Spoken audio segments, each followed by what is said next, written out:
Hello ਨਮਸਕਾਰ, ਸਵਾਗਤ ਹੈ ਜੀ ਤੁਹਾਡਾ ਆਪਣੇ ਚੈਨਲ 'ਤੇ। ਅੱਜ ਆਪਾਂ ਤੁਹਾਡੇ ਲਈ 10 ਕੁਐਸਚਨਾਂ ਦੀ ਇੱਕ ਸੀਰੀਜ਼ ਲੈ ਕੇ ਆਏ ਹਾਂ ਜੋ ਕਿ ਮਾਡਰਨ ਹਿਸਟਰੀ ਦੇ ਕੁਐਸਚਨ ਨੇ, ਜੋ ਕਿ ਪੇਪਰਾਂ ਦੇ ਵਿੱਚ ਵਾਰ-ਵਾਰ ਰਿਪੀਟ ਹੁੰਦੇ ਨੇ ਅਤੇ ਜਿਨ੍ਹਾਂ ਕੁਐਸਚਨਾਂ ਦੇ ਵਿੱਚ ਆਪਾਂ ਨੂੰ ਕਨਫਿਊਜ਼ਨ ਰਹਿੰਦੀ ਹੈ ਅਤੇ ਇਹਦੇ 'ਚ ਆਪਾਂ ਵਾਰ-ਵਾਰ ਗਲਤੀ ਕਰਦੇ ਹਾਂ। ਤਾਂ ਇਹ 10 ਕੁਐਸਚਨ ਤੁਸੀਂ ਪੂਰੇ ਧਿਆਨ ਨਾਲ ਕਰਨੇ ਨੇ, ਕਿਉਂਕਿ ਜੇ ਆਪਾਂ ਪ੍ਰੈਕਟਿਸ ਕਰਾਂਗੇ, ਜੇ ਆਪਾਂ ਵਾਰ-ਵਾਰ ਰਿਪੀਟ ਕਰਾਂਗੇ, ਠੀਕ ਹੈ, ਤਾਂ ਹੀ ਆਪਣੀ ਐਗਜ਼ਾਮ ਦੇ ਵਿੱਚ ਐਕੂਰੇਸੀ ਵੱਧਦੀ ਹੈ। ਆਪਾਂ ਕੁਐਸਚਨ ਨੂੰ ਈਜ਼ੀ ਸਮਝ ਲੈਂਦੇ ਹਾਂ, ਠੀਕ ਹੈ। ਈਜ਼ੀ ਸਮਝਣ ਕਰਕੇ ਆਪਾਂ ਨੂੰ ਇੱਕ ਵਾਰ ਪੜ੍ਹ ਕੇ ਛੱਡ ਦਿੰਦੇ ਹਾਂ ਅਤੇ ਉਹੀ ਕੁਐਸਚਨ ਆਪਾਂ ਐਗਜ਼ਾਮ ਦੇ ਵਿੱਚ ਗਲਤ ਕਰਕੇ ਆਉਂਦੇ ਹਾਂ। ਤਾਂ ਇਹ ਤੁਸੀਂ ਧਿਆਨ ਰੱਖਣਾ ਕਿ ਕੁਐਸਚਨਸ ਨੂੰ ਵਾਰ-ਵਾਰ ਆਪਾਂ ਪ੍ਰੈਕਟਿਸ ਕਰਨੀ, ਉਹਨਾਂ ਨੂੰ ਰਿਪੀਟ ਕਰਨਾ। ਤਾਂ ਇਹ ਉਹੀ ਕੁਐਸਚਨ ਨੇ ਜਿਹੜੇ ਵਾਰ-ਵਾਰ ਪੇਪਰਾਂ ਦੇ ਵਿੱਚ ਪੁੱਛੇ ਗਏ ਨੇ ਅਤੇ ਬਹੁਤ ਇੰਪੋਰਟੈਂਟ ਕੁਐਸਚਨ ਨੇ। ਆਪਣੀ ਇੱਕ ਵੀਡੀਓ ਰੋਜ਼ ਆਇਆ ਕਰੂਗੀ, ਠੀਕ ਹੈ। 10 ਕੁਐਸਚਨ ਆਪਾਂ ਰੋਜ਼ਾਨਾ ਆਪਾਂ ਪਾਇਆ ਕਰਾਂਗੇ। ਪਹਿਲਾਂ ਆਪਾਂ ਮਾਡਰਨ ਹਿਸਟਰੀ ਕੰਪਲੀਟ ਕਰਨੀ ਹੈ, ਠੀਕ ਹੈ, ਕਿਉਂਕਿ ਜ਼ਿਆਦਾਤਰ ਪੇਪਰਾਂ ਦੇ ਵਿੱਚ ਐਨਸ਼ੀਅੰਟ 'ਚੋਂ ਵੀ ਨੋ ਡਾਊਟ ਆਉਂਦੇ ਆ ਕੁਐਸਚਨਸ, ਪਰ ਮਾਡਰਨ ਹਿਸਟਰੀ 'ਚੋਂ ਬਹੁਤ ਜ਼ਿਆਦਾ ਵੇਟੇਜ ਆਉਂਦੀ ਹੈ ਕੁਐਸਚਨਸ, ਠੀਕ ਹੈ। ਤਾਂ ਪਹਿਲਾਂ ਆਪਾਂ ਮਾਡਰਨ ਹਿਸਟਰੀ ਕੰਪਲੀਟ ਕਰਾਂਗੇ, ਫਿਰ ਪੋਲਿਟੀ ਕਰਾਂਗੇ, ਠੀਕ ਹੈ। ਤਾਂ ਨਾਲ ਆਪਾਂ ਪੰਜਾਬ GK ਤਾਂ ਸਾਰਾ ਆਪਾਂ ਹੌਲੀ-ਹੌਲੀ ਕਵਰ ਕਰਾਂਗੇ। ਜੋ ਵੀ PSSB ਦੇ ਜਾਂ PPSC ਦੇ ਵੀ ਐਗਜ਼ਾਮਸ ਆਉਂਦੇ ਨੇ, ਠੀਕ ਹੈ, ਤਾਂ ਉਹਨਾਂ ਦੇ ਅਕੋਰਡਿੰਗ ਹੀ ਆਪਣੀ ਤਿਆਰੀ ਚੱਲੂਗੀ, ਠੀਕ ਹੈ। ਤਾਂ ਤੁਸੀਂ ਨਾਲ ਆਪਣੀ ਵੀਡੀਓ ਰੋਜ਼ ਦੇਖਦੇ ਰਹਿਓ, ਠੀਕ ਹੈ। ਅਤੇ ਅੱਜ ਦੀ ਕਲਾਸ ਆ ਉਹ ਆਪਾਂ ਸਟਾਰਟ ਕਰਦੇ ਹਾਂ ਪਹਿਲੇ ਕੁਐਸਚਨ ਤੋਂ। ਪਹਿਲਾ ਜਿਹੜਾ ਆਪਣਾ ਕੁਐਸਚਨ ਹੈ ਉਹ who was the first governor general of Bengal, ਠੀਕ ਹੈ। ਇਹ ਕੁਐਸਚਨ ਤੁਸੀਂ ਬਹੁਤ ਵਾਰ ਪੇਪਰਾਂ 'ਚ ਦੇਖਿਆ ਹੋਊਗਾ। ਇਹੀ ਕੁਐਸਚਨ ਆਪਾਂ ਵਾਰ-ਵਾਰ ਗਲਤ ਕਰਕੇ ਆਉਂਦੇ ਹਾਂ। ਆਪਾਂ ਪੜ੍ਹ ਕੇ ਸਭ ਨੂੰ ਪਤਾ ਹੈ ਕਿ first governor general of Bengal ਕਿਹੜਾ ਸੀ, ਠੀਕ ਹੈ। ਕਈ ਵਾਰੀ ਆਪਾਂ ਨੂੰ ਜਦੋਂ ਐਗਜ਼ਾਮ ਦਾ ਪ੍ਰੈਸ਼ਰ ਹੁੰਦਾ ਤਾਂ ਆਪਾਂ ਇਹੀ ਕੁਐਸਚਨ ਆਪਾਂ ਉੱਥੇ ਗਲਤ ਕਰਕੇ ਆਉਂਦੇ ਹਾਂ। ਤਾਂ ਇਹੋ ਜਿਹੀ ਇਹ 10 ਕੁਐਸਚਨ ਨੇ ਜਿਹੜੇ ਬਹੁਤ ਜ਼ਿਆਦਾ ਇੰਪੋਰਟੈਂਟ ਨੇ ਅਤੇ ਇਹਨਾਂ ਦੀ ਤੁਸੀਂ ਪ੍ਰੈਕਟਿਸ ਕਰਨੀ ਹੈ, ਠੀਕ ਹੈ। ਵੀਡੀਓ ਨੂੰ ਬੇਸ਼ੱਕ ਤੁਸੀਂ ਵਾਰ-ਵਾਰ ਦੇਖ ਸਕਦੇ ਹੋ, ਠੀਕ ਹੈ। 10 ਕੁਐਸਚਨ ਨੇ, 10 ਹੀ ਮਿੰਟ ਲੱਗਣਗੇ, ਠੀਕ ਹੈ, ਕਿਉਂਕਿ ਜ਼ਿਆਦਾ ਲੰਬੀ ਵੀਡੀਓ ਇਹ ਹੈ ਵੀ ਸਟੂਡੈਂਟਸ ਥੋੜ੍ਹਾ ਜਿਹਾ ਬੋਰਿੰਗ ਫੀਲ ਕਰਦੇ ਨੇ। ਤਾਂ ਕਰਕੇ ਆਪਾਂ ਇਹ ਇੱਕ ਨਵਾਂ ਰੁਝਾਨ ਆਪਾਂ ਛੇੜਿਆ ਕਿ 10 ਮਿੰਟਾਂ ਦੀ ਵੀਡੀਓ ਹੋਵੇ ਤਾਂ ਕਿ ਬੰਦਾ ਈਜ਼ੀਲੀ ਦੇਖ ਵੀ ਲਵੇ, ਵਾਰ-ਵਾਰ ਉਹਨੂੰ ਰਿਪੀਟ ਕਰ ਲਏ ਅਤੇ ਉਹ ਯਾਦ ਹੋ ਜਾਣ। ਤਾਂ who was the first governor general of Bengal, ਠੀਕ ਹੈ। ਤਾਂ ਉਹ ਸੀਗਾ ਵਾਰਨ ਹੇਸਟਿੰਗਸ, ਜਿਹੜਾ ਬਣਿਆ ਸੀ ਰੈਗੂਲੇਟਿੰਗ ਐਕਟ 1773 ਦੇ ਅਧੀਨ, ਠੀਕ ਹੈ। ਕਿਉਂਕਿ ਹੁਣ ਕੁਐਸਚਨ ਥੋੜ੍ਹੇ ਜਿਹੇ ਡੀਪਲੀ ਪੁੱਛਣ ਲੱਗ ਗਏ, ਉਹ ਤੁਹਾਨੂੰ ਐਕਟ ਪੁੱਛਦੇ ਨੇ ਕਿ ਕਿਹੜੇ ਐਕਟ ਦੇ ਅਧੀਨ ਇਹ ਬਣਿਆ ਸੀ। ਤਾਂ ਪਹਿਲਾਂ ਇਹ ਜਿਹੜੀ ਉਪਾਧੀ ਸੀ ਉਹ ਸੀਗੀ ਗਵਰਨਰ ਆਫ ਬੰਗਾਲ ਦੀ। ਤਾਂ 1773 ਦਾ ਜਦੋਂ ਰੈਗੂਲੇਟਿੰਗ ਐਕਟ ਆਇਆ ਤਾਂ ਇਹ ਉਪਾਧੀ ਨੂੰ ਚੇਂਜ ਕਰਕੇ ਗਵਰਨਰ ਜਨਰਲ ਆਫ ਬੰਗਾਲ ਬਣਾਤਾ ਸੀ। ਤਾਂ ਉਹ ਕਿਹੜਾ ਬੰਦਾ ਸੀ? ਵਾਰਨ ਹੇਸਟਿੰਗਸ, ਠੀਕ ਹੈ। ਰੈਗੂਲੇਟਿੰਗ ਐਕਟ 1773 ਦੇ ਅਧੀਨ ਬਣਿਆ ਸੀ, ਠੀਕ ਹੈ ਜੀ। ਤਾਂ ਦੂਸਰਾ ਜਿਹੜਾ ਆਪਣਾ ਕੁਐਸਚਨ ਹੈ ਉਹ ਹੈ who was the first governor general of India, ਠੀਕ ਹੈ। ਇਹ ਦੋਨਾਂ ਕੁਐਸਚਨਸ ਦੇ ਵਿੱਚ ਹੀ ਆਪਾਂ ਨੂੰ ਕਨਫਿਊਜ਼ਨ ਹੁੰਦੀ ਹੈ, ਠੀਕ ਹੈ। ਪਹਿਲਾਂ ਤਾਂ ਉਹਦੀ ਉਪਾਧੀ ਚੇਂਜ ਕਰਕੇ ਗਵਰਨਰ ਜਨਰਲ ਆਫ ਬੰਗਾਲ ਬਣਾਤਾ ਸੀ, ਤਾਂ ਉਹ ਗਵਰਨਰ ਜਨਰਲ ਆਫ ਬੰਗਾਲ ਨੂੰ ਗਵਰਨਰ ਜਨਰਲ ਆਫ ਇੰਡੀਆ ਬਣਾਤਾ ਸੀ। ਤਾਂ ਉਹ ਕਿਹੜੇ ਐਕਟ ਦੇ ਅਧੀਨ ਬਣਾਇਆ ਸੀ? Act of 1833। ਅਤੇ ਉਹ ਬੰਦਾ ਕਿਹੜਾ ਸੀ? ਲਾਰਡ ਵਿਲੀਅਮ ਬੈਂਟਿਕ, ਠੀਕ ਹੈ ਜੀ। ਇਹ ਤੁਸੀਂ ਚੰਗੀ ਤਰ੍ਹਾਂ ਇਹਨੂੰ ਰਿਪੀਟ ਕਰ ਲਓ, ਰਿਪੀਟ ਕਰਕੇ ਯਾਦ ਕਰ ਲਓ, ਠੀਕ ਹੈ। ਟ੍ਰਿਕ ਦੇ ਮਾਧਿਅਮ ਨਾਲ ਵੀ ਹੋ ਜਾਂਦੀ ਹੈ ਯਾਦ, ਠੀਕ ਹੈ। ਜੇ ਆਪਾਂ ਇਹਨਾਂ ਨੂੰ ਦੇਖੀਏ ਕਿ ਇੰਡੀਆ ਦੇ ਵਿੱਚ ਆਈ ਆਉਂਦੀ ਹੈ, ਬੈਂਟਿਕ ਦੇ ਵਿੱਚ ਆਈ ਆਉਂਦੀ ਹੈ ਨਾ, ਤਾਂ ਬਟ ਐਂ ਵੀ ਜੇ ਆਪਾਂ ਇੱਕ ਵਧੀਆ ਤਰੀਕੇ, ਇੱਕ ਹੈਲਦੀ ਤਰੀਕੇ ਨਾਲ ਉਹਨੂੰ ਯਾਦ ਕਰਾਂਗੇ, ਵਾਰ-ਵਾਰ ਇਹਨੂੰ ਰਿਪੀਟ ਕਰਕੇ ਯਾਦ ਕਰਾਂਗੇ ਤਾਂ ਉਹ ਆਪਣੇ ਲਈ ਬੈਨੀਫਿਸ਼ੀਅਲ ਰਹੂਗਾ, ਠੀਕ ਹੈ। ਤਾਂ ਉਹ ਐਕਟ ਆਫ 1833 ਦੇ ਅਧੀਨ ਜਿਹੜਾ ਬਣਿਆ ਸੀ ਲਾਰਡ ਵਿਲੀਅਮ ਬੈਂਟਿਕ। ਅਗਲਾ ਜਿਹੜਾ ਆਪਣਾ ਕੁਐਸਚਨ ਹੈ ਹੂ ਵਾਜ਼ ਦਾ ਫਸਟ ਵਾਇਸਰੋਏ, ਕਿਉਂਕਿ 3 ਟਰਮਸ ਯੂਜ਼ ਹੋਈਆਂ ਸੀ। ਪਹਿਲਾਂ ਗਵਰਨਰ ਜਨਰਲ ਆਫ ਬੰਗਾਲ ਜਿਹੜਾ ਕਿ 1773 ਰੈਗੂਲੇਟਿੰਗ ਐਕਟ ਦੇ ਅਧੀਨ ਬਣਿਆ ਸੀ। ਦੂਸਰਾ ਸੀਗਾ 1833 ਦੇ ਅਧੀਨ ਗਵਰਨਰ ਜਨਰਲ ਆਫ ਇੰਡੀਆ। ਤਾਂ ਜਿਹੜੀ ਤੀਸਰੀ ਉਪਾਧੀ ਆ ਉਹ ਇਹਨਾਂ ਨੇ ਚੇਂਜ ਕੀਤੀ ਸੀ ਵਾਇਸਰੋਏ ਦੀ। ਤਾਂ ਉਹ ਕਿਹੜਾ ਸੀ? ਲਾਰਡ ਕੈਨਿੰਗ, ਜਿਹੜਾ ਬਣਿਆ ਸੀ ਐਕਟ 1858। ਇਹ 1858 ਐਕਟ ਹੈ ਜਿਹੜਾ, ਇਹਦਾ ਇੱਕ ਦੂਸਰਾ ਵੀ ਨਾਂ ਹੈ, ਇਹਨੂੰ ਗੁੱਡ ਗਵਰਨੈਂਸ ਐਕਟ ਕਿਹਾ ਜਾਂਦਾ ਹੈ। ਇਹਦੇ ਪਿੱਛੇ ਵੀ ਇੱਕ ਕਾਰਨ ਹੈ ਕਿਉਂ ਕਿਹਾ ਜਾਂਦਾ ਹੈ, ਕਿਉਂਕਿ 1857 ਦੇ ਵਿੱਚ ਵਿਦਰੋਹ ਹੋਇਆ ਸੀ ਬਹੁਤ, ਮਤਲਬ ਮੰਗਲ ਪਾਂਡੇ ਦੁਆਰਾ ਉਹ ਵਿਦਰੋਹ ਹੋਇਆ ਸੀ। ਮੰਗਲ ਪਾਂਡੇ ਉਹਦੇ ਵਿੱਚ ਮੇਨ ਹੀਰੋ ਸੀ। ਬੈਰਕਪੁਰ ਤੋਂ ਸਟਾਰਟ ਹੋਇਆ ਸੀ, ਵੈਸਟ ਬੰਗਾਲ ਤੋਂ। ਚਰਬੀ ਵਾਲੇ ਕਾਰਤੂਸ ਉਹਦਾ ਮੇਨ ਕੌਜ਼ ਸੀਗਾ, ਜਿਹੜਾ ਆਪਾਂ ਕਹਿ ਸਕਦੇ ਹਾਂ ਮੇਨ ਕਾਰਨ ਸੀ, ਠੀਕ ਹੈ। ਤਾਂ ਉਹ ਐਕਟ ਗੁੱਡ ਗਵਰਨੈਂਸ ਐਕਟ, ਇਹ ਐਕਟ ਦਾ ਨਾਂ ਇਹਨਾਂ ਨੂੰ ਰੱਖਣਾ ਪਿਆ। ਇਹ ਸਿਰਫ ਨਾਂ ਹੀ ਰੱਖਿਆ ਸੀ, ਠੀਕ ਹੈ। ਤਾਂ ਇਹ ਐਕਟ ਇਹ ਵੀ ਕੋਈ ਜ਼ਿਆਦਾ ਵਧੀਆ ਨਹੀਂ ਸੀ ਇੰਡੀਆ ਲਈ। ਤਾਂ ਗੁੱਡ ਗਵਰਨੈਂਸ ਐਕਟ ਇੱਕ ਇਹਦਾ ਨਾਂ ਰੱਖਤਾ ਤਾਂ ਕਿ ਜਿਹੜੀ ਵਾਇਲੇਸ਼ਨ ਹੈ ਉਹ ਜ਼ਿਆਦਾ ਨਾ ਹੋਵੇ, ਠੀਕ ਹੈ। ਕਿਉਂਕਿ ਇੰਡੀਆ ਦੇ ਵਿੱਚ ਬਹੁਤ ਜ਼ਿਆਦਾ ਵਾਇਲੇਸ਼ਨ ਸਟਾਰਟ ਹੋ ਗਈ ਸੀ, ਤਾਂ ਅੰਗਰੇਜ਼ਾਂ ਨੂੰ ਡਰ ਸੀ ਕਿ ਕਿਤੇ ਇਕੱਠੇ ਨਾ ਹੋ ਜਾਣ, ਸਾਨੂੰ ਬਾਹਰ ਨਾ ਭਜਾ ਦੇਣ, ਠੀਕ ਹੈ। ਤਾਂ ਕਰਕੇ ਇਹ ਐਕਟ ਦਾ ਨਾਂ ਰੱਖਿਆ ਸੀ ਗੁੱਡ ਗਵਰਨੈਂਸ ਐਕਟ 1858। ਇਹਦੇ ਅਧੀਨ ਹੀ ਜਿਹੜਾ ਵਾਇਸਰਾਏ ਦੀ ਉਪਾਧੀ ਲਾਰਡ ਕੈਨਿੰਗ ਨੂੰ ਦਿੱਤੀ ਗਈ ਸੀ। ਠੀਕ ਹੈ, ਤਾਂ ਇਹ ਵੀ ਬਹੁਤ ਇੰਪੋਰਟੈਂਟ ਕੁਐਸਚਨ ਹੈ। ਠੀਕ ਹੈ, ਇਹ ਬਹੁਤ ਵਾਰ ਰਿਪੀਟ ਹੋਏ ਹੋਏ ਕੁਐਸਚਨ ਨੇ ਜਿਹੜੇ ਤੁਸੀਂ ਪੜ੍ਹਨੇ ਆ। ਚੌਥਾ ਜਿਹੜਾ ਆਪਣਾ ਕੁਐਸਚਨ ਹੈ ਉਹ ਹੈ when dyarchy was first introduce. ਡਾਇਆਰਕੀ ਹੁੰਦਾ ਹੈਗਾ ਮਤਲਬ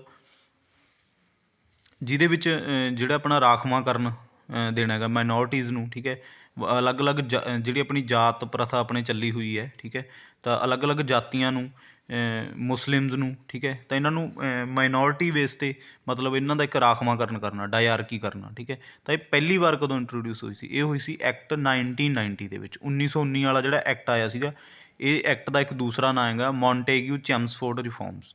ਤਾਂ ਇਹਦਾ ਕਿਉਂ ਨਾਂ ਹੈਗਾ? ਕਿਉਂਕਿ ਜਿਹੜਾ ਮੌਂਟੇਗਿਊ ਸੀਗਾ ਉਹ ਸੀਗਾ ਸੈਕਰੇਟਰੀ ਆਫ ਸਟੇਟ, ਅਤੇ ਲਾਰਡ ਚੈਮਸਫੋਰਡ, ਠੀਕ ਹੈ, ਇਹਨੂੰ ਆਪਾਂ ਕਹਿੰਦੇ ਹਾਂ ਲਾਰਡ ਚੈਮਸਫੋਰਡ ਸੀਗਾ ਗਵਰਨਰ ਜਨਰਲ ਵਾਇਸਰਾਏ, ਜਿਹੜੀ ਇਹਨਾਂ ਨੂੰ ਉਪਾਧੀ ਮਿਲੀ ਸੀ। ਠੀਕ ਹੈ, ਤਾਂ ਇਹ ਆਪਾਂ ਨੂੰ ਇਹ ਵੀ ਯਾਦ ਹੈ ਕਿ 13 ਅਪ੍ਰੈਲ 1919 ਨੂੰ ਜਲਿਆਂਵਾਲੇ ਬਾਗ ਦਾ ਹੱਤਿਆਕਾਂਡ ਹੋਇਆ ਸੀ। ਤਾਂ ਉਦੋਂ ਵੀ ਤੁਹਾਨੂੰ ਪੁੱਛ ਲੈਂਦੇ ਕਿ ਕਿਹੜਾ ਵਾਇਸਰਾਏ ਸੀਗਾ, ਤਾਂ ਉਹ ਸੀਗਾ ਲਾਰਡ ਚੈਮਸਫੋਰਡ। ਠੀਕ ਹੈ ਜੀ, ਮੌਂਟੇਗਿਊ ਸੈਕਰੇਟਰੀ ਆਫ ਸਟੇਟ ਇਹ ਇੱਕ ਉਪਾਧੀ ਸੀਗੀ, ਅਤੇ ਚੈਮਸਫੋਰਡ ਸੀਗਾ ਗਵਰਨਰ ਜਨਰਲ ਵਾਇਸਰਾਏ। ਅਗਲਾ ਜਿਹੜਾ ਆਪਣਾ ਕੁਐਸਚਨ ਹੈ ਉਹ ਹੈ when dyarchy was first introduce at centre level. ਤਾਂ ਇੱਥੇ ਆਪਾਂ ਕਨਫਿਊਜ਼ ਹੁੰਦੇ ਹਾਂ। ਠੀਕ ਹੈ, ਜਦੋਂ ਸਿਰਫ ਡਾਇਆਰਕੀ ਪੁੱਛੇ ਕਿ ਡਾਇਆਰਕੀ ਪਹਿਲੀ ਵਾਰ ਇੰਟਰੋਡਿਊਸ ਕਦੋਂ ਹੋਈ, ਤਾਂ ਉਹ ਆਪਣੇ ਕੋਲੇ ਹੋਈ ਸੀਗੀ 1919 ਦੇ ਵਿੱਚ। ਤਾਂ ਜਦੋਂ ਇਹ ਪੁੱਛੇ ਕਿ ਸੈਂਟਰ ਦੇ ਵਿੱਚ ਕਦੋਂ ਹੋਈ ਸੀ, ਸੈਂਟਰ ਦੇ ਵਿੱਚ 1935 ਦੇ ਵਿੱਚ ਹੋਈ ਸੀ। ਤਾਂ ਇਹ ਤੁਸੀਂ ਯਾਦ ਰੱਖਣਾ, ਇਹੀ ਕੁਐਸਚਨ ਕਨਫਿਊਜ਼ਨ ਹੈ। 1935 ਦੇ ਵਿੱਚ ਸੈਂਟਰ ਦੇ ਵਿੱਚ ਹੋਈ ਸੀ। ਸੈਂਟਰ ਦੇ ਵਿੱਚ ਇਹਨਾਂ ਨੇ ਇੰਟਰੋਡਿਊਸ ਕਰਤੀ ਸੀ, ਬਟ ਅਬੋਲਿਸ਼ ਕਿੱਥੋਂ ਕਰਤੀ ਸੀ? ਪ੍ਰੋਵਿੰਸਿਸ ਦੇ ਵਿੱਚ, ਕਿਉਂਕਿ ਸਭ ਤੋਂ ਪਹਿਲਾਂ ਪ੍ਰੋਵਿੰਸਿਸ ਦੇ ਵਿੱਚ ਸਟਾਰਟ ਹੋਈ ਸੀ। ਤਾਂ 1935 ਦੇ ਵਿੱਚ ਪ੍ਰੋਵਿੰਸਿਸ ਦੇ ਵਿੱਚ ਇਹਨਾਂ ਨੇ ਇਹਨੂੰ ਕੱਟ ਕਰਤਾ ਸੀ, ਅਤੇ ਸੈਂਟਰ ਦੇ ਵਿੱਚ ਇਹਨਾਂ ਨੇ ਇੰਟਰੋਡਿਊਸ ਕਰਤਾ ਸੀ। ਠੀਕ ਹੈ ਜੀ, ਤਾਂ ਇਹ ਤੁਸੀਂ ਇਹ ਗੱਲਾਂ ਦਾ ਧਿਆਨ ਰੱਖਣਾ। ਅਗਲਾ ਜਿਹੜਾ ਆਪਣਾ ਕੁਐਸਚਨ ਹੈ ਐਕਟ ਆਫ 1909 ਆਲਸੋ ਕਾਲਡ। ਠੀਕ ਹੈ, 1909 ਦਾ ਜਿਹੜਾ ਐਕਟ ਸੀ ਉਹਦਾ ਇੱਕ ਦੂਸਰਾ ਵੀ ਨਾਂ ਹੈਗਾ, ਤਾਂ ਉਹਨੂੰ ਇੱਕ ਹੋਰ ਨਾਂ ਨਾਲ ਵੀ ਜਾਣਿਆ ਜਾਂਦਾ ਹੈ। ਉਹ ਕਿਹੜਾ ਨਾਂ ਹੈਗਾ? ਮੋਰਲੇ ਮਿੰਟੋ ਰਿਫੋਰਮਸ। ਤਾਂ ਮੋਰਲੇ ਕੌਣ ਸੀ? ਸੈਕਰੇਟਰੀ ਆਫ ਸਟੇਟ, ਅਤੇ ਮਿੰਟੋ ਕੌਣ ਸੀ? Governor general viceroy. ਤਾਂ ਇਹਨਾਂ ਨੇ ਆਪਦੇ ਨਾਂ 'ਤੇ ਇਹ ਮਤਲਬ ਇੱਕ ਕਾਨੂੰਨ ਦਾ ਨਾਂ ਰੱਖ ਦਿੰਦੇ ਸੀ। 1909 ਦਾ ਜਿਹੜਾ ਐਕਟ ਸੀਗਾ ਮੋਰਲੇ ਮਿੰਟੋ ਰਿਫੋਰਮਸ। ਠੀਕ ਹੈ ਜੀ, ਤਾਂ ਜਿਹੜੀ ਸੈਪਰੇਟ ਇਲੈਕਟੋਰੇਟ ਜਿਹਨੂੰ ਆਪਾਂ ਕਹਿੰਦੇ ਹਾਂ, ਮਤਲਬ ਅਲੱਗ-ਅਲੱਗ ਮਤਲਬ ਵਰਗ ਦੇ ਆਧਾਰ 'ਤੇ ਵੋਟਾਂ, ਜਿਵੇਂ ਮੁਸਲਿਮਸ ਹੈ, ਜਿਵੇਂ ਜੇ ਮੁਸਲਿਮਸ ਦੇ ਵਿੱਚ ਵੋਟਾਂ ਕਰਾਉਣੀਆਂ ਤਾਂ ਉਹਨੂੰ ਮੁਸਲਿਮ ਹੀ ਵੋਟ ਕਰ ਸਕਦਾ ਹੈ ਨਾ। ਤਾਂ ਉਹ ਚੀਜ਼ ਕਦੋਂ ਸਟਾਰਟ ਹੋਈ ਸੀ? ਉਹ ਇਸੇ ਐਕਟ ਦੇ ਅਧੀਨ ਸਟਾਰਟ ਹੋਈ ਸੀ 1909 ਦੇ ਵਿੱਚ। ਠੀਕ ਹੈ, ਐਕਟ ਆਫ 1909 ਮੋਰਲੇ ਮਿੰਟੋ ਰਿਫੋਰਮਸ। ਤਾਂ ਇਸੇ ਐਕਟ ਦੇ ਅਧੀਨ ਉਹ ਚੀਜ਼ ਸਟਾਰਟ ਹੋਈ ਸੀ ਜਿਹੜੀ ਸੈਪਰੇਟ ਇਲੈਕਟੋਰੇਟ। ਇਹ ਵੀ ਤੁਹਾਨੂੰ ਕੁਐਸਚਨ ਆਉਂਦਾ ਹੁੰਦਾ ਕਿ ਸੈਪਰੇਟ ਇਲੈਕਟੋਰੇਟ ਕਦੋਂ ਸਟਾਰਟ ਹੋਇਆ ਸੀ? ਤਾਂ 1909 ਦੇ ਐਕਟ ਦੇ ਅਧੀਨ। ਠੀਕ ਹੈ ਜੀ, ਇਹ ਤੁਸੀਂ ਯਾਦ ਰੱਖਣਾ। ਇੱਕ ਇਹ ਕੁਐਸਚਨ ਬਹੁਤ ਆਉਂਦਾ ਹੁੰਦਾ, ਵੈਨ ਸਤੀ ਵਾਜ਼ ਅਬੋਲਿਸ਼ਡ।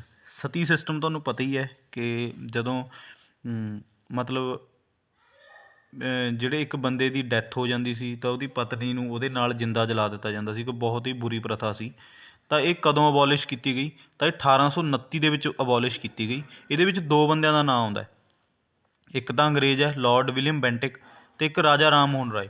ਠੀਕ ਹੈ ਜੀ, ਤਾਂ ਇਹ ਤੁਸੀਂ ਦੋਨੋਂ ਬੰਦੇ ਯਾਦ ਰੱਖਣੇ। ਇਹਨਾਂ 'ਚੋਂ ਕਿਸੇ ਦਾ ਵੀ ਇੱਕ ਦਾ ਆਪਸ਼ਨ ਦੇ ਵਿੱਚ ਨਾਂ ਆ ਜੇ, ਠੀਕ ਹੈ, ਤਾਂ ਉਹਦੇ ਤੁਸੀਂ ਟਿਕ ਲਾਉਣੀ ਹੈ। ਕਦੋਂ ਅਬੋਲਿਸ਼ ਕੀਤੀ ਸੀ? 1829 ਦੇ ਵਿੱਚ। ਲਾਰਡ ਵਿਲੀਅਮ ਬੈਂਟਿਕ ਅਤੇ ਰਾਜਾ ਰਾਮ ਮੋਹਨ ਰਾਏ ਦਾ ਵੀ ਇਹਦੇ ਵਿੱਚ ਬਹੁਤ ਵੱਡਾ ਹੱਥ ਸੀ, ਇਹਨਾਂ ਨੇ ਬਹੁਤ ਸਾਥ ਦਿੱਤਾ ਸੀ ਇਹਦਾ। ਠੀਕ ਹੈ, ਲਾਰਡ ਵਿਲੀਅਮ ਬੈਂਟਿਕ ਦਾ। ਤਾਂ ਇਹ ਬਹੁਤ ਇੰਪੋਰਟੈਂਟ ਕੁਐਸਚਨ ਹੈ, ਇਹ ਵਾਰ-ਵਾਰ ਰਿਪੀਟ ਹੋਇਆ ਕੁਐਸਚਨ ਹੈ। ਠੀਕ ਹੈ, ਇਹ ਤੁਸੀਂ ਯਾਦ ਰੱਖਣਾ। ਅਗਲਾ ਜਿਹੜਾ ਆਪਣਾ ਕੁਐਸਚਨ ਹੈ ਉਹ ਮਹਾਤਮਾ ਗਾਂਧੀ ਫਸਟ ਅਰੈਸਟਡ। ਇਹ ਵੀ ਬਹੁਤ ਵਾਰ ਪੁੱਛਿਆ ਗਿਆ ਹੈਗਾ। ਪਹਿਲੀ ਵਾਰ ਮਹਾਤਮਾ ਗਾਂਧੀ ਨੂੰ ਕਦੋਂ ਅਰੈਸਟ ਕੀਤਾ ਗਿਆ ਸੀ? ਕਿਉਂਕਿ ਆਪਣੇ ਮਾਈਂਡ ਦੇ ਵਿੱਚ ਇਹ ਹੁੰਦਾ ਕਿ ਮਹਾਤਮਾ ਗਾਂਧੀ 1915 ਦੇ ਵਿੱਚ ਇੰਡੀਆ ਦੇ ਵਿੱਚ ਆਏ ਸੀ। ਠੀਕ ਹੈ, ਤਾਂ ਕਿਉਂਕਿ ਇਹ ਤੋਂ ਪਹਿਲਾਂ ਇਹ ਸਾਊਥ ਅਫਰੀਕਾ ਦੇ ਵਿੱਚ ਰਹਿੰਦੇ ਸੀ, ਉੱਥੇ ਇਹ ਟੋਲਸਟੋਏ ਦੇ ਵਿੱਚ ਰਹਿੰਦੇ ਸੀਗੇ। ਠੀਕ ਹੈ, ਇਹਨਾਂ ਨੇ ਉੱਥੇ ਵੀ ਬਹੁਤ ਸਾਰੇ ਸੱਤਿਆਗ੍ਰਹਿ ਇਹਨਾਂ ਨੇ ਲਾਂਚ ਕੀਤੇ ਸੀ। ਤਾਂ ਕਰਕੇ ਜਿਹੜੀ ਇਹਨਾਂ ਦਾ ਫਸਟ ਅਰੈਸਟ ਜਦੋਂ ਇਹ ਹੋਏ ਸੀਗੇ, ਤਾਂ ਇਹ ਹੋਈ ਸੀ 1908 ਦੇ ਵਿੱਚ। ਕਿੱਥੇ ਹੋਈ ਸੀ? ਸਾਊਥ ਅਫਰੀਕਾ ਦੇ ਵਿੱਚ। ਉੱਥੇ ਵੀ ਇਹਨਾਂ ਨੇ ਬਹੁਤ ਸਾਰੇ ਸੱਤਿਆਗ੍ਰਹਿ ਕੀਤੇ ਸੀ। 1915 ਦੇ ਵਿੱਚ ਆ ਕੇ ਇਹਨਾਂ ਨੇ ਇੱਥੇ ਆਪਣੇ ਸੱਤਿਆਗ੍ਰਹਿ ਸਟਾਰਟ ਕਰਤੇ ਸੀ। ਠੀਕ ਹੈ ਜੀ, ਇਹ ਤੁਸੀਂ ਧਿਆਨ 'ਚ ਰੱਖਣਾ ਹੈਗਾ, ਬਹੁਤ ਇੰਪੋਰਟੈਂਟ ਕੁਐਸਚਨ ਹੈ ਇਹ। ਅਗਲਾ ਜਿਹੜਾ ਆਪਣਾ ਕੁਐਸਚਨ ਹੈ who was the founder of Brahmo ਸਮਾਜ। ਇਹ ਬਹੁਤ ਇੰਪੋਰਟੈਂਟ ਹੈ। ਠੀਕ ਹੈ, ਰਾਜਾ ਰਾਮ ਮੋਹਨ ਰਾਏ। ਰਾਜਾ ਰਾਮ ਮੋਹਨ ਰਾਏ ਕੌਣ ਹੈ? ਜਿਨ੍ਹਾਂ ਨੇ ਸਤੀ ਨੂੰ ਅਬੋਲਿਸ਼ ਕਰਨ ਲਈ ਲਾਰਡ ਵਿਲੀਅਮ ਬੈਂਟਿਕ ਦਾ ਸਾਥ ਦਿੱਤਾ ਸੀ 1829 ਦੇ ਵਿੱਚ। ਜਿਹੜਾ ਇਹ ਬ੍ਰਹਮੋ ਸਮਾਜ ਇਹਨਾਂ ਨੇ ਸਟਾਰਟ ਕੀਤਾ ਸੀ 1828 ਦੇ ਵਿੱਚ ਸਟਾਰਟ ਕੀਤਾ ਸੀ। ਅਤੰਮਿਆ ਸਭਾ ਵੀ ਇਹਨਾਂ ਨੇ ਲਾਂਚ ਕੀਤੀ ਸੀ ਇੱਕ। ਬਹੁਤ ਕੁਛ ਇਹਨਾਂ ਦੁਆਰਾ ਕੀਤਾ ਗਿਆ, ਉਹ ਆਪਾਂ ਅੱਗੇ ਕੁਐਸਚਨਾਂ ਦੇ ਵਿੱਚ ਆਪਾਂ ਮਤਲਬ ਉਹਨੂੰ ਕੰਪਲੀਟ ਕਰਾਂਗੇ। ਅੱਗੇ ਜਿਹੜੇ ਕੁਐਸਚਨ ਆਉਣਗੇ ਉਹ ਆਪਾਂ ਸਾਰੇ ਆਪਾਂ ਕਵਰ ਕਰ ਲਾਂਗੇ ਉਹ ਚੀਜ਼, ਠੀਕ ਹੈ। ਤਾਂ ਕੁਐਸਚਨ ਦੀ ਫੋਰਮ ਦੇ ਵਿੱਚ ਪੜ੍ਹਿਆ ਜਾਵੇ ਤਾਂ ਆਪਣੇ ਯਾਦ ਹੋ ਜਾਂਦਾ, ਤਾਂ ਕਰਕੇ ਤਾਂ ਰਾਜਾ ਰਾਮ ਮੋਹਨ ਰਾਏ 1828 ਦੇ ਵਿੱਚ ਇਹਨਾਂ ਨੇ ਬ੍ਰਹਮੋ ਸਮਾਜ ਦੀ ਸਥਾਪਨਾ ਕੀਤੀ ਸੀ। ਬਹੁਤ ਇੰਪੋਰਟੈਂਟ ਹੈ, ਠੀਕ ਹੈ, ਬਹੁਤ ਵਾਰ ਰਿਪੀਟ ਹੋਇਆ ਉਹ ਕੁਐਸਚਨ ਹੈ, ਠੀਕ ਹੈ।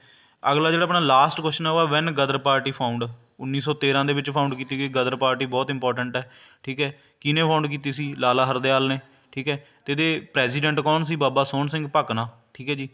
ਤਾਂ ਇਹਦਾ ਜਿਹੜਾ ਹੈੱਡਕੁਆਟਰ ਹੈ ਉਹ ਸੈਨ ਫਰਾਂਸਿਸਕੋ ਦੇ ਵਿੱਚ ਸੀਗਾ, ਠੀਕ ਹੈ। ਇਹ ਤੁਸੀਂ ਸਾਰੀਆਂ ਗੱਲਾਂ ਇਹ ਆਪਾਂ ਅੱਗੇ ਵੀ ਕੁਐਸਚਨਾਂ ਦੇ ਵਿੱਚ ਆਪਾਂ ਕਵਰ ਕਰਾਂਗੇ, ਬਟ ਐਂ ਵੀ ਨਾਲ ਨਾਲ ਤੁਹਾਨੂੰ ਮੈਂ ਦੱਸ ਰਿਹਾ, ਠੀਕ ਹੈ। ਤਾਂ ਬਾਬਾ ਸੋਹਣ ਸਿੰਘ ਭਕਨਾ ਦੇ ਪ੍ਰੈਜ਼ੀਡੈਂਟ ਸੀਗੇ। 1913 ਦੇ ਵਿੱਚ ਇਹ ਫਾਊਂਡ ਕੀਤੀ ਗਈ ਸੀ ਗਦਰ ਪਾਰਟੀ, ਠੀਕ ਹੈ ਜੀ। ਅੱਗੇ ਆਪਾਂ ਇਹਨਾਂ ਬਾਰੇ ਬਹੁਤ ਕੁਛ ਪੜ੍ਹਨਾ, ਠੀਕ ਹੈ। ਅੱਗੇ ਵੀ ਕੁਐਸਚਨਾਂ ਦੇ ਵਿੱਚ ਇਹ ਮਤਲਬ ਐਂ ਵੀ ਤੁਸੀਂ ਬੋਰ ਨਾ ਹੋ, ਹੈ ਨਾ, ਤਾਂ ਕਰਕੇ ਆਪਾਂ ਇਹ 10 ਮਿੰਟਾਂ ਦੀ ਕਲਾਸ ਰੱਖੀ ਹੈ। ਤਾਂ ਇਹ ਤੁਹਾਡੇ ਲਈ ਸਭ ਤੋਂ ਮੋਸਟ ਇੰਪੋਰਟੈਂਟ ਕੁਐਸਚਨ ਨੇ, ਅਤੇ ਇਹਨੂੰ ਤੁਸੀਂ ਵਾਰ-ਵਾਰ ਇਹ ਕਲਾਸ ਨੂੰ ਦੇਖੋ, ਵਾਰ-ਵਾਰ ਆਪਦੀ ਮਤਲਬ ਤਿਆਰੀ ਉਹ ਹੈ ਜੋ ਹੈ ਉਹ ਜਾਰੀ ਰੱਖੋ, ਠੀਕ ਹੈ ਜੀ। ਤਾਂ ਰੋਜ਼ ਵੀਡੀਓ ਤੁਹਾਡੇ ਲਈ ਆਉਂਦੀ ਰਿਹਾ ਕਰੂ, ਠੀਕ ਹੈ। ਤਾਂ 10 ਕੁਐਸਚਨ ਆਪਾਂ ਪਾਇਆ ਕਰਾਂਗੇ। ਪਹਿਲਾਂ ਆਪਾਂ ਮੋਡਰਨ ਹਿਸਟਰੀ ਕਵਰ ਕਰਾਂਗੇ, ਫਿਰ ਆਪਾਂ ਪੋਲੀਟੀ ਕਵਰ ਕਰਾਂਗੇ, ਫਿਰ ਆਪਾਂ ਪੰਜਾਬ GK ਕਵਰ ਕਰਾਂਗੇ, ਠੀਕ ਹੈ। ਤਾਂ ਪੇਪਰ ਤੁਹਾਡੇ ਆਉਣ ਵਾਲੇ ਹੀ ਨੇ, ਠੀਕ ਹੈ। ਪੰਜਾਬੀ ਦੀ ਵੇਟੇਜ ਵੀ ਹੁਣ ਤਾਂ ਬਹੁਤ ਜ਼ਿਆਦਾ ਹੋ ਗਈ ਹੈ, ਤਾਂ ਪੰਜਾਬ GK ਵੀ ਆਪਾਂ ਬਹੁਤ ਚੰਗੀ ਤਰ੍ਹਾਂ ਕਵਰ ਕਰਨੀ ਹੈ, ਠੀਕ ਹੈ। ਤਾਂ ਅੱਗੇ ਤੁਹਾਡੇ ਕੋਲ ਵੀਡੀਓ ਆਉਂਦੀਆਂ ਰਹਿਣਗੀਆਂ। ਚੈਨਲ ਨੂੰ ਸਬਸਕ੍ਰਾਈਬ ਕਰ ਲਓ, ਵੀਡੀਓ ਨੂੰ ਲਾਈਕ ਕਰਿਓ, ਸ਼ੇਅਰ ਕਰੋ ਤਾਂ ਕਿ ਕਿਸੇ ਦਾ ਭਲਾ ਹੋ ਸਕੇ, ਠੀਕ ਹੈ। ਤਾਂ ਆਪਾਂ ਤੁਹਾਡੇ ਲਈ ਵੀਡੀਓ ਪਾਉਂਦੇ ਰਹਾਂਗੇ, ਜਿੰਨੇ ਵੀ ਮੋਸਟ ਇੰਪੋਰਟੈਂਟ ਜੋ ਵੀ ਕੁਐਸਚਨ ਨੇ ਉਹ ਤੁਹਾਡੇ ਕੋਲ ਆਉਂਦੇ ਰਹਿਣਗੇ, ਠੀਕ ਹੈ ਜੀ। ਤਾਂ ਬਹੁਤ ਬਹੁਤ ਧੰਨਵਾਦ ਵੀਡੀਓ ਨੂੰ ਦੇਖਣ ਲਈ, ਥੈਂਕ ਯੂ।